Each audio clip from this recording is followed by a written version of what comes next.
So here we go, this is Peri.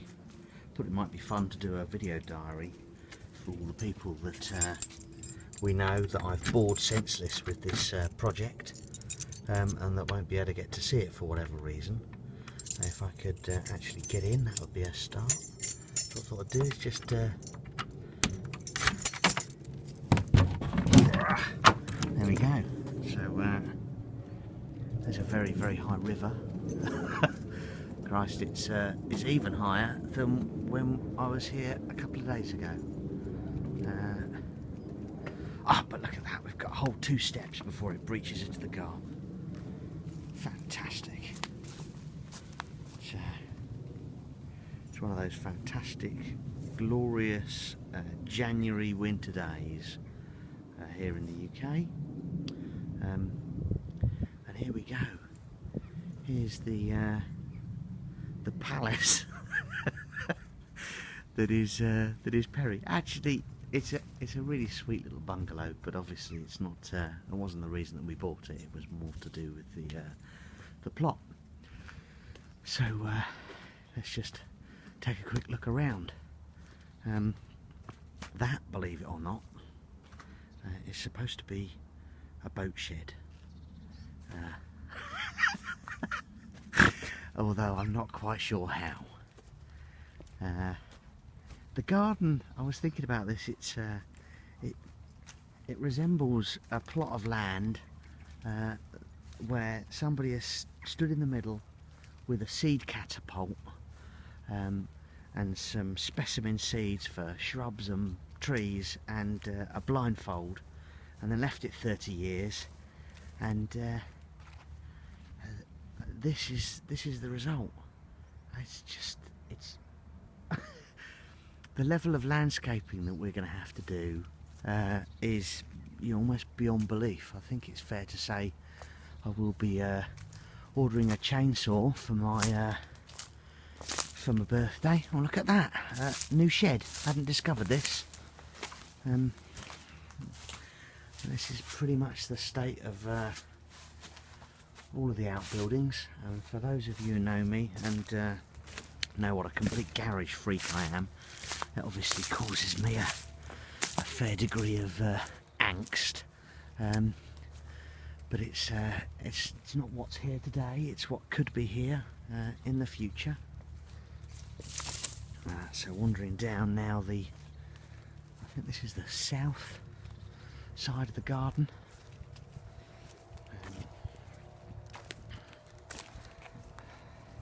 Every time I wander around this garden, it starts to terrify me with the amount of work that we've got to do. There's just so much of it. It really is quite daunting.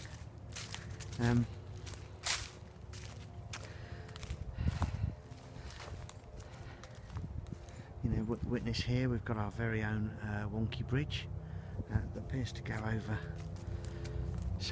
some form of ditch. Which might be, I guess, flood overflow, but quite how to be working with that massive bush in there is anybody's guess. And as we come down, continue to walk through here, that steel gate marks the with a rabbit.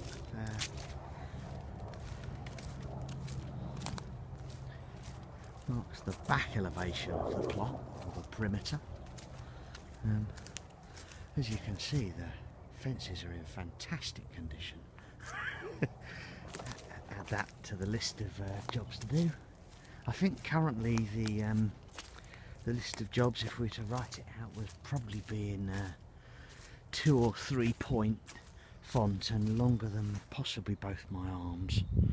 I'm going to have to take these posts out at some point of the weekend, because I'm going to need to come through this gate to start unloading stuff. Time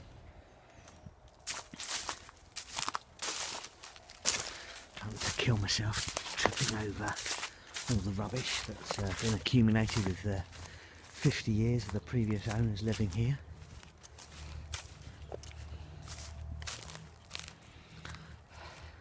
And it's in this back corner that we'll be wanting to put the new entrance and a driveway through. Hence my request to Kath for a petrol a petrol chainsaw for my birthday. How sad is that? How middle-aged do I sound? Very scary. Again, more fences in you know, just fantastic condition. And some of these trees, I mean, I know it's difficult in winter to identify trees. I can tell you they're silver birch, so they'll be some of the first to come out. But some of these other ones, I don't know, no idea what they are.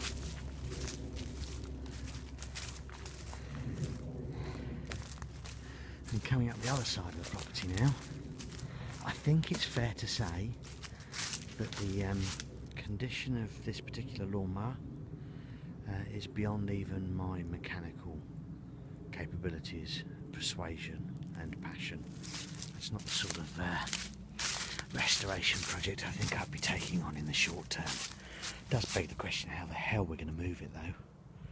Hey ho, add it to the list.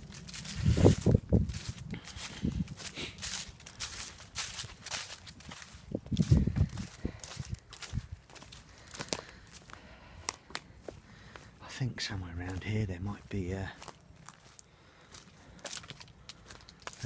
panels for drainage or for our cesspit. I'm not entirely sure, I have no idea.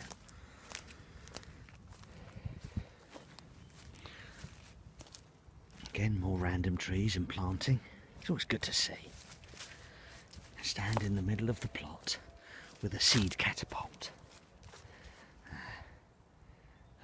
Greenhouse. Don't suspect that's going to get used in the short term. That looks suspiciously like a pond. Quite what you do with a pond when you've got a river running by the side of your house is anybody's guess. And here we have the shed, or one of the sheds, and this is going to be temporary home to some of my tools. It almost makes me cry to look into the state of this and think I'm going to have to put, you know, all my hard-earned collection of nice shiny things in here in the short term. It really does. It starts to worry me when I start looking at that stuff. Some form of lean-to over there, and then the back of the property, and then what what manifests itself as a conservatory, and back to the front where we can yet again admire the that lovely river. I mean, you can see by just the sheer amount of detritus that's on the site how many skips we're going to have to fill. It's going to be good fun. As somebody very wisely said to me earlier this week, you're going to have to enjoy all the elements of this project. You know, you've got to enjoy the journey. So, part one of hopefully many instalments for the project that is for the Abbots. I suspect going to take up rather a lot of time and energy. See you soon. Take care. Bye bye.